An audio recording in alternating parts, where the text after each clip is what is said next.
Olá a todos, o meu nome é Rita Fernandes, sou fisioterapeuta e venho apresentar-vos esta comunicação no âmbito do simpósio do judo realizado no Sport Science Congress 2021, que tem como tema global os aspectos importantes a considerar na preparação dos atletas olímpicos do judo. E esta comunicação em particular tem como tema as lesões mais frequentes do judoca no decorrer da preparação olímpica. Contextualizando aqui a comunicação, o judo, como sabemos, é um desporto de combate e que tem uma prevalência elevada de lesão, que resulta maioritariamente do contacto direto entre atletas, tanto no contexto do treino como no contexto da competição. Isto acontece pelas alterações constantes das ações que estão envolvidas no combate e que têm um impacto muito significativo nas diversas estruturas anatómicas que estão associadas à produção do movimento pretendido. Esta comunicação refere-se a um conjunto muito específico de atletas de alto rendimento que num dado momento estiveram envolvidos no apuramento para os Jogos de Tóquio e alguns deles que o concretizaram e que naturalmente ao qual está associado um aumento, um nível de treino e de competição muito elevado, que concomitantemente também tem uma elevada complexidade técnica e uma exigência motora também elevada, que faz com que a frequência, o número e a severidade das lesões seja também maior. Por outro lado, o próprio contexto onde se disputa a qualificação olímpica,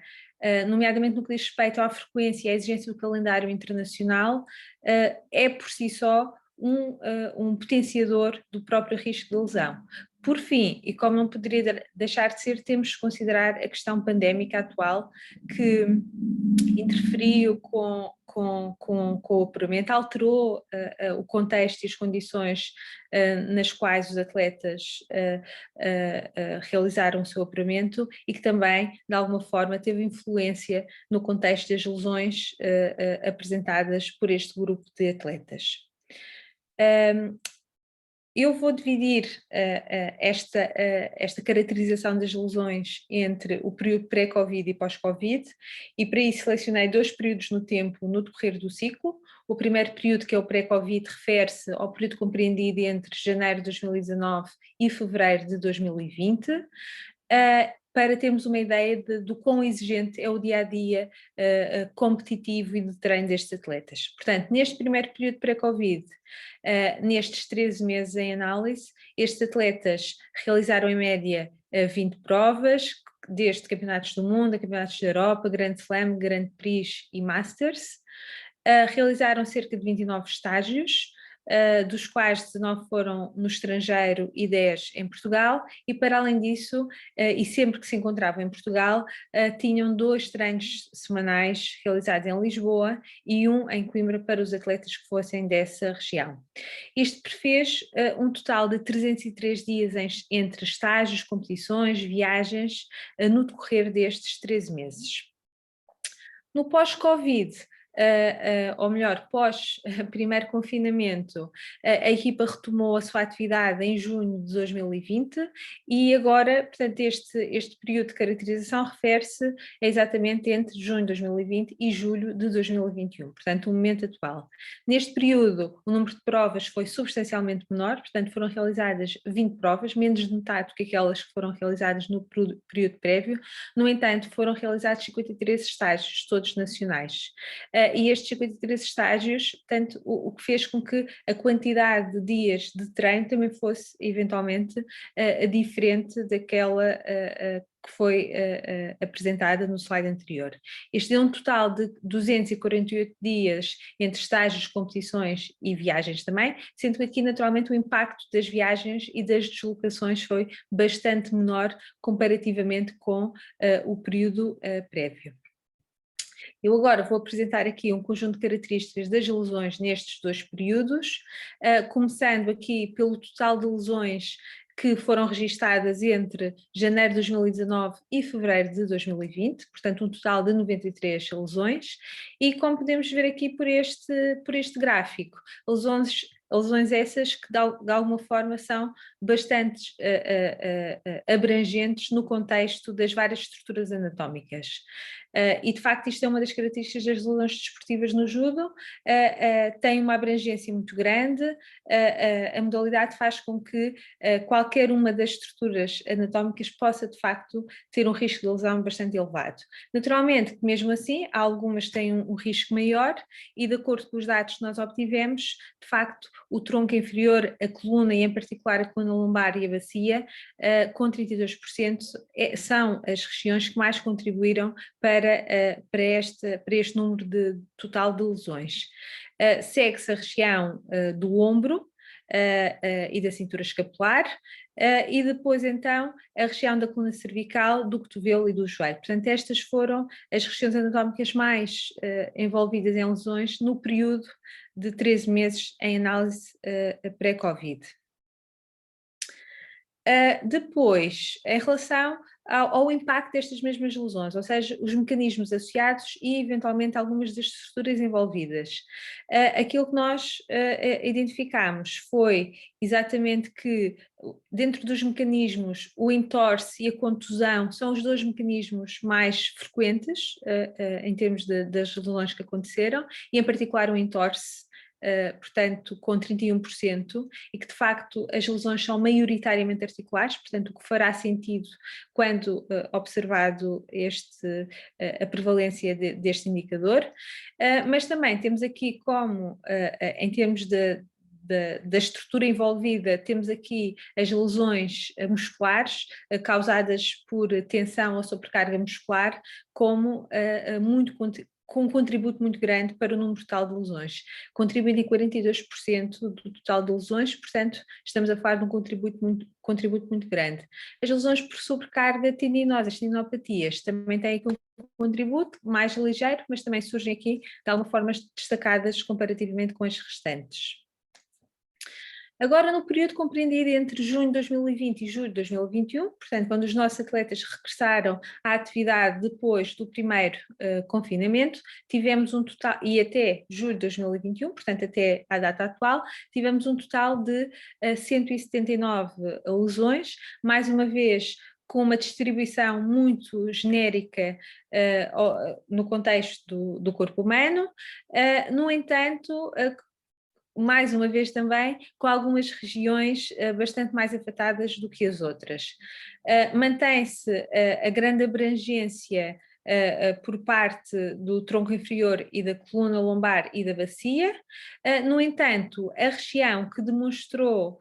maior contributo para o número total de lesões foi de facto o ombro e a cintura escapular com 20%. Segue-se o cotovelo, a coxa e a perna, portanto o segmento coxa e o segmento perna, assim como o pescoço e a coluna cervical, como as restantes regiões que terão um contributo também maior para o número total de lesões observadas. E aqui já temos uma diferença em relação ao período anterior, que é precisamente as lesões reportadas no contexto da coxa e da perna, que estão associadas, quando cruzamos os nossos dados, que estão bastante associadas às lesões musculares, como vamos ver agora neste gráfico. Ou seja, quando nós olhamos agora para o gráfico que diz respeito ao mecanismo de lesão envolvido e à estrutura envolvida, do ponto de vista do mecanismo de lesão, o entorse mantém-se como um aspecto muito importante a considerar, é de facto um dos mecanismos mais comuns nesta modalidade. No entanto, as lesões musculares, tanto por sobrecarga muscular, na sua grande maioria, e o tipo de lesão que mais contribui para o total das lesões observadas, mas também as lesões musculares associadas ao estiramento ou à ruptura muscular estão também aqui muito presentes em termos de contributo para o total das lesões observadas, assim como as tendinopatias. E agora, olhando para estas imagens, conseguimos perceber exatamente os dados que eu acabei de apresentar nos slides anteriores. Portanto, aqui à esquerda conseguimos ver uma técnica executada pelo Jorge Fonseca e conseguimos perceber que muitas vezes durante a execução técnica o ombro fica em posições de fragilidade, em posições instáveis, e faz com que a probabilidade de lesão articular, e não só, mas também, seja muito elevada. Conseguimos observar também o joelho numa posição simultânea de flexão e rotação do membro inferior, que também será uma posição de alguma fragilidade e que potencia a probabilidade de lesão. Aqui à direita conseguimos ver aqui uma posição de hiperextensão do tronco e conseguimos perceber que na adversária da Telmo Monteiro, e conseguimos perceber que estes mecanismos de hiperextensão do tronco estão de facto muito presentes e de alguma forma também estarão associados, e com a torção associada, o movimento de torção associado, também estarão associados ao elevado, à proporção elevada de lesões na região da coluna lombar e da bacia reportada previamente. Continuando a observar o impacto que a própria técnica e que o movimento efetuado pelos atletas pode ter nas lesões que ocorrem. Aqui à esquerda podemos ver a Patrícia Sampaio e podemos perceber e antecipar o ombro e o cotovelo e porque é que estas duas regiões anatómicas do membro superior são muito investigadas pelas lesões. De facto, os movimentos combinados de abdução, rotação externa do ombro e as posições muitas vezes de valgo do próprio cotovelo são muito frequentemente associadas ao momento da lesão. À direita temos mais um exemplo de muitas vezes a posição de alguma instabilidade que o joelho assume, nomeadamente com alguma flexão e alguma posição de instabilidade, que contribui para a probabilidade de ocorrência de lesão. Por outro lado, também temos aqui agora na imagem à esquerda a Catarina Costa e conseguimos ver um exemplo de porque é que no judo muitas vezes as amplitudes articulares são extremas e isso faz com que o aumento da probabilidade de lesão muscular também esteja mais presente e podemos ver isso aqui à esquerda nesta imagem. Por outro lado, e agora fugindo um pouco àquilo que são as lesões mais prevalentes e fugindo um pouco aqui à questão da lesão articular ou da lesão muscular, temos também as lesões na face. E temos aqui o exemplo da Joana Ramos e o facto de muitas vezes estas lesões são muito frequentes, tanto em contexto de treino, mas também muito em contexto de competição, naturalmente resultado de alguma agressividade associada ao contexto e infelizmente muitas vezes os atletas são investigados com lesões ao nível dos olhos, ao nível do nariz ou da face de uma forma geral. Em contexto de competição isto é particularmente relevante porque ao terceiro evento com sangue que não se consiga controlar, o atleta é eliminado e, portanto, em contexto de competição, estas lesões na face ou em qualquer outro sítio, mas as da face são particularmente relevantes nesse contexto. Quando nós comparamos estes dados obtidos com os dados reportados pela literatura, conseguimos perceber que são compatíveis de uma forma geral, compatíveis no contexto do tronco, no contexto do ombro, da cintura escapular, do cotovelo e do joelho. De facto, nós olhamos aqui para esta tabela que se refere a um conjunto, é uma revisão sistemática que se refere a um conjunto de estudos realizados e, de facto, estas regiões anatómicas parecem estar muito envolvidas nas lesões reportadas em judocas. Nestes estudos foram também reportadas muitas lesões nos dedos e na mão, que de facto acontecem, mas que no contexto da nossa equipa, por não terem um impacto em termos da limitação competitiva ou de treino, não estará tão presente nos nossos registros e como tal não surge nos dados que eu apresentei previamente. Em relação ao tipo de lesão, os dados continuam a ser também de alguma forma consistentes com aqueles que são relativos à nossa própria equipa, nomeadamente com os entorses e as contusões a aparecerem como uma proporção maior comparativamente com os outros tipos de lesão.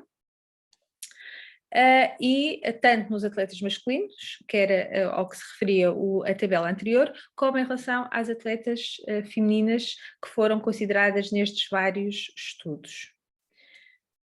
Em relação à severidade das lesões, estes dois slides, estas duas fotografias, representam muito bem o quão severas podem ser as lesões e o risco associado, de alguma forma, algum risco existe associado à prática do judo. Neste contexto, os traumatismos cervicais que envolvem a coluna cervical e as conclusões são os dois tipos de lesão mais frequentemente associados às lesões mais severas, e tanto do ponto de vista daquilo que é reportado na literatura, como também daquilo que é a nossa própria experiência em termos de equipa, e nesse sentido, e nós temos de facto algumas experiências deste tipo de lesão com atletas, elas são num número, numa proporção muito baixa, e se nós olharmos aqui aos dados apresentados nos slides prévios, conseguimos constatar isso. No entanto, quando presentes, são altamente incapacitantes, obrigam um período de paragem longo e são de grande risco para o atleta em termos da sua saúde. Em particular, as conclusões são um problema deste tipo de desportos, dos desportos de combate de uma forma geral, e o judo não é exceção, no contexto da nossa equipa, nós numa situação de conclusão, nós temos um protocolo que é aplicado. Este protocolo está publicado e foi desenvolvido por um dos elementos da equipa, o Dr. Marcos Carvalho, e faz com que nós tenhamos uma resposta sistematizada para estes atletas que num dado momento têm uma situação de conclusão. Isto aconteceu tanto neste grupo de atletas a que se refere esta comunicação, portanto os atletas integrados no contexto do apuramento olímpico, como também até no contexto dos nossos atletas mais jovens, e esta é de facto uma das situações que requer a nossa maior atenção. Comparando agora os dois momentos pré e pós-Covid em análise nesta comunicação. Em relação à região anatómica das lesões, a ver a cor-de-rosa, nós temos aqui o momento primeiro confinamento, portanto, de janeiro de 2019 a fevereiro de 2020, e a azul nós temos o período compreendido entre junho de 2020 e julho de 2021. E conseguimos perceber que a tendência mantém-se, ou seja, em termos de as regiões anatómicas mais habitualmente envolvidas nas lesões mantém-se. No entanto, aquilo que conseguimos perceber é que algumas dessas regiões têm uma quantidade de lesões bastante superior no período a partir de junho de 2020. Nomeadamente, conseguimos perceber que as lesões no ombro aumentaram comparativamente com o período prévio, e no cotovelo também, assim como as lesões no segmento coxa e no segmento perna, que estarão relacionadas também com o próprio mecanismo de lesão e estrutura envolvida, porque se nós repararmos mais uma vez, as lesões no período a partir de junho de 2020, as lesões de sobrecarga, de facto, têm aqui um aumento bastante significativo, como nós podemos ver aqui no gráfico, comparativamente com o período prévio. No entanto, as lesões musculares também têm aqui um aumento, e isto faz sentido quando nós cruzamos com os dados relativos às regiões anatómicas mais envolvidas no contexto da lesão. Os entorses mantêm-se, porque de facto, tanto num período como no outro, as lesões articulares mantêm-se de forma consistente entre os dois momentos. Portanto, aqui a grande alteração é de facto a lesão muscular, as lesões musculares e por sobrecarga, que também fazem sentido no sentido em que o contexto de competição e de treino destes atletas mudou, enquanto que até ao confinamento os atletas passavam muito tempo a competir e a deslocar-se de um lado para o outro. Quando foi retomada a atividade, de facto os atletas passam muito tempo a treinar e menos tempo a competir, portanto a própria condição contextual alterou e naturalmente também terá alguma influência neste contexto das lesões reportadas. Um aspecto muito importante tem a ver com a questão da lesão, serem lesões mais agudas ou lesões crónicas, portanto, em relação à sua duração. E enquanto nós tínhamos um número muito equilibrado no período pré-confinamento, portanto, tínhamos aqui as lesões agudas a verde, as lesões crónicas e recorrentes a cor a azul, e conseguimos ver que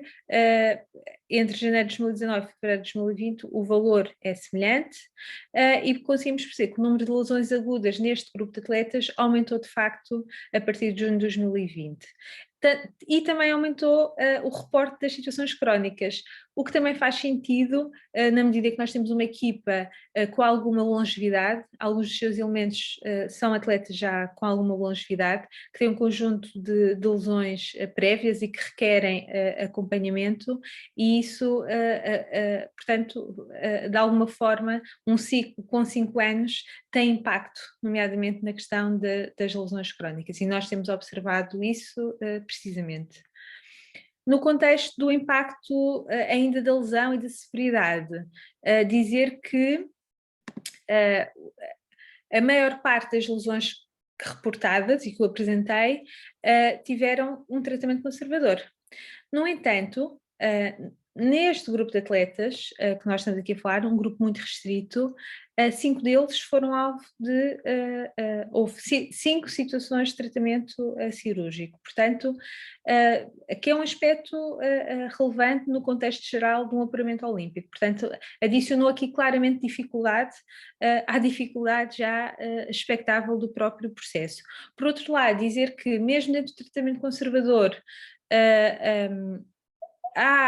nós temos também alguns mecanismos que nos permitem acelerar o retorno ao treino e à competição. Um dos mecanismos mais utilizados são, sem dúvida, as ligaduras funcionais, que são muito comuns na nossa modalidade,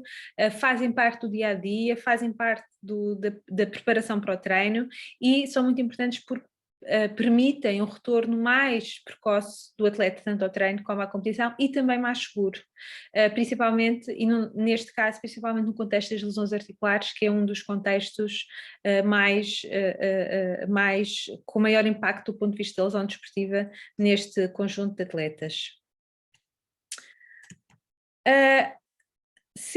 Tendo a lesão desportiva a dimensão que tem no contexto da nossa modalidade, naturalmente nós estamos muito preocupados com a questão da prevenção.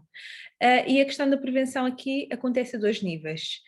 Um primeiro nível que tem a ver com os programas de prevenção individuais, que estes atletas já seguem há vários anos, e que se cruzam um pouco com aqueles dados que eu apresentei das lesões crónicas. De facto, nós temos aqui atletas com história de lesão já com muito tempo, que têm um conjunto de planos individuais que cumprem de forma muito regular antes do treino, antes da competição, e que são muito conscientes da importância de todo esse trabalho. Por outro lado, e desde que regressamos no período pós-confinamento à atividade desportiva, temos também implementado um programa mais generalista, que é implementado no início do treino. Portanto, são cerca de 10, 15 minutos no início do treino, e que nos permite, de uma forma mais generalista, abordar as várias articulações e abordar as várias estruturas que são mais afetadas ou que podem vir a ser afetadas no contexto da lesão desportiva. Desse ponto de vista, salientar aqui o trabalho da equipa multidisciplinar, porque de facto neste contexto da prevenção de lesões, nós estamos a falar de utilizar 10 a 15 minutos de treino, e para nós utilizarmos este tempo, portanto, naturalmente que isto só acontece porque os treinadores nacionais estão muito preocupados também com este tema, compreendem a sua importância e de facto temos trabalhado em equipa no sentido da sua implementação e do contributo que estes programas podem ter nos próprios atletas e naturalmente naquilo que é o seu desempenho desportivo, que é para isso que todos queremos contribuir. Portanto, salientar aqui que tudo isto, e agora aqui falando no contexto da lesão desportiva, mas falando também dos outros temas, de facto nós temos uma boa experiência na nossa equipa porque conseguimos trabalhar todos nesse sentido. E dizer apenas que felizmente também temos tido um retorno muito grande, têm sido muitas as medalhas, têm sido muito os resultados positivos e só é possível porque de facto nós trabalhamos como equipa multidisciplinar em função daquilo que é o melhor para o atleta e o melhor para os objetivos da própria modalidade. Muito obrigada a todos.